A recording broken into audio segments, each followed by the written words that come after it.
C'est un problème grandissant dans les prisons. Les livraisons par drone qui mettent de la pression, évidemment, sur les équipes de sécurité.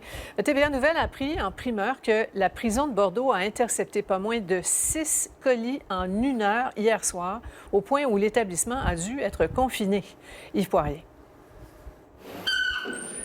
C'était en octobre dernier. Le ministre de la Sécurité publique, François Bonnardel, annonçait 36 millions de dollars sur 5 ans pour sécuriser les prisons québécoises face aux incursions par drone qui permettent, notamment aux criminels, de s'approvisionner en cellulaire, en drogue et en armes. Présentement, avec la technologie que nous avons, qui n'est pas parfaite, on intercepte à peu près 78 des drones qui entrent à l'intérieur de nos établissements. Par exemple, ici, du tabac et du hashish acheminés par drone, saisis par les autorités à l'établissement de Cowansville. Sur cette autre photo, on peut voir des écouteurs. Il y a aussi des livraisons de couteaux, de poings américains, médicaments et cellulaires. Clairement, quand on regarde la situation actuellement là, de l'établissement de détention de Montréal, donc Bordeaux, on voit que c'est rendu là, un deuxième aéroport Trudeau. Si Mathieu Lavoie du syndicat des agents de la paix en service correctionnel du Québec y va de cette déclaration, c'est qu'on apprend que l'établissement de détention de Montréal, mieux connu sous le nom de prison de Bordeaux, a été confiné mercredi en raison de la présence, tenez-vous bien, de 6 livraisons de drones dans l'espace de 60 minutes. Il va falloir qu'on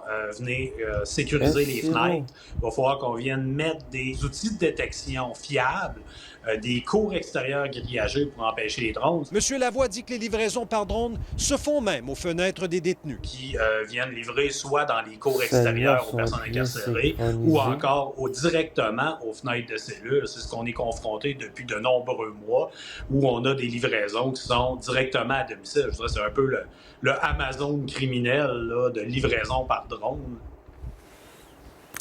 Yves, vous êtes au palais de justice. Là, un homme a été trouvé coupable de contact sexuel sur une fillette d'à peine 4 ans. Oui, après le verdict de culpabilité, tantôt, j'ai interpellé Ossine Atoui, qui était accompagné de ses 2 fils et de son avocate. Voici ce que ça donne, Sophie. Monsieur Atoui, comment vous réagissez au verdict de culpabilité? Quelle est votre réaction? Ma réaction, laisse-moi parler. Non, laisse-moi parler. Vas-y, monsieur Atoui, on vous écoute. Monsieur n'a pas de commentaire.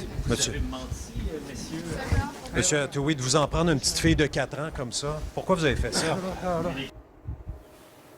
Un événement d'attouchement sexuel qui remonte à juin 2021 dans la garderie familiale de sa conjointe. On a même retrouvé l'ADN du sexagénaire dans les sous-vêtements de la fillette. Ça revient au cours des prochaines semaines pour la sentence. Voilà, Sophie. Merci, Yves.